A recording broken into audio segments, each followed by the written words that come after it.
they had a little shelter and a fire, and they just switched off and to try to slow down until our court cases are heard. You see the circle there of grass, that's where Ken cleared that spot last winter for the helicopter. For the helicopters to land on the take, fort. The dignitaries over, the chief and David Suzuki. Yeah, when David came, and it sure is sad. They took all that nice trees down on the riverbank, and I mean it'll grow back, but not in our lifetime. I mean we'll screen, but we'll have to get some tree planters out. Yeah, I hope they don't start logging again until after the court cases, and then they won't be able to. That would be nice. Yeah. Then we can start getting rid of this stuff. So we occupied that site. It was a collaboration between native and non-native people to protect this Class 1 heritage site, and we held off for 63 days, and then we failed because BC Hydro handed us an injunction. 6 of us were sued for $420 million. I myself am one of the named people in that lawsuit for feeding First Nations people and allowing them to fly the shacks from my property to the fort. And this slap suit is to create fear amongst the protesters, not to protest this thing because look what can happen, we will sue you for $420 million, which is, it's crap.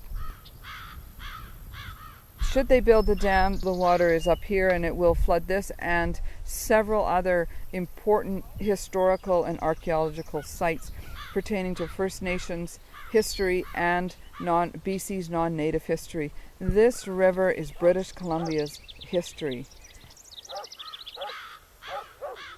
There's grave sites here, and if they flood them, there'll be First Nations people. And this happened with the W.A.C. Bennett Dam. They saw their ancestors going down the river because in coffins and whatnot from their sacred sites from the W.A.C. Bennett. And this will happen again. There are people buried all along this river because when they die, they bury them there to seed the trees and to go back to the earth. So it is a very sacred river to the First Nations people.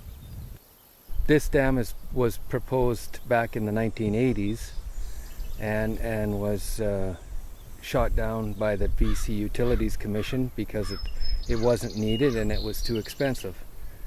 Now they're doing it, they're trying again, but now instead of going through the regulatory of the BCUC, they've excused it from that, having to get permission from the BCUC, and it's just a government decision now. And they had sometimes 5 loaders in the river, and that's a fish-bearing river, in the wintertime taking out gravel to build these roads and things. That's the ecological side of it that doesn't make any sense for the animals. Obviously, when you flood a valley, it's going to be very harmful. Then there's the First Nations that have not been consulted properly. They're against the dam. There's too much history here, and their ancestors have been in this valley for thousands of years, and they're not being listened to. Then there's the agricultural side of it. We're going to lose some of the best farmland in British Columbia is going to be underwater. And there's, I believe is it 4,000 hectares of land that's going to be a farmland that's going to be flooded. And right now we're importing 67% of our vegetables from California, which is running out of water, and for years of drought. And where are we going to get our food from when there's no food down there, or limited food? They're not going to be sending it up here to us. These cactuses aren't found anywhere north of Kamloops, British Columbia, which is a good 12 hours away from here. And we get 40 below, but the south banks of the Peace River are very special, and these cactuses make really beautiful yellow flowers.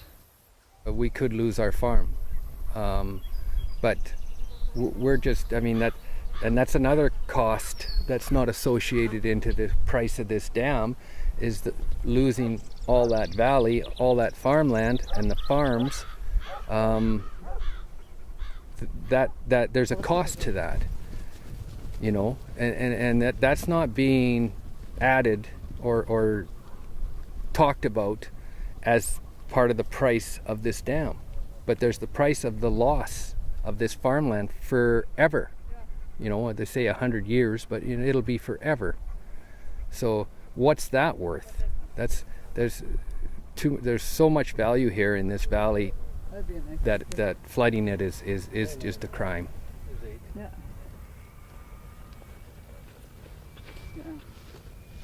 This reservoir will emit for 86 kilometers methane 365 days of year, 24/7 for as long as this reservoir is here. WAC Bennett Dam is doing that now, and so methane is 20 times more deadly than carbon to life, all life on Earth, and methane is the gas that Obama and Justin Trudeau said that they wanted to eliminate.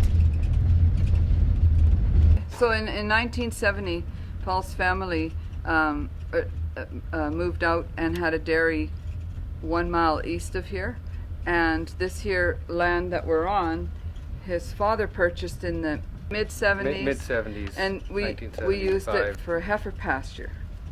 And when we decided to sell the cows and quota in the late 90s, and because Paul's brother wanted to retire, then we were deciding where to build, and we decided to build here. And there was no buildings here. There was no road. There was nothing here, and so this is where we had planned to build this house and have raise horses and have a riding school and sell hay, and retire. Maybe that'd be nice. Anyway, we moved out here in 2002, and then in 2010, I think they announced the dam. Anyway, we've just been, everything's on hold. Like, it's not finished because we just wait to see. Yeah. Right? You don't want to keep spending money on something that you have to leave. So. Well, there's two thoughts, right? Either finish it, make it beautiful, and make them pay for it, but then that's a lot of work, right? And then, or leave it as it is. But yeah, so we've decided maybe we should just keep living, and even though they're building, you need to keep living and keep carrying on. But yeah, where we wanted to build an indoor riding school, it's behind the stability line as well. It's because it's up north of here. There's a potential that it could. Well, within 2 years, they said on our one consultation with BC Hydro, that within 2 years the house would slide into the reservoir, so it would be gone. But they're guessing. It could be here.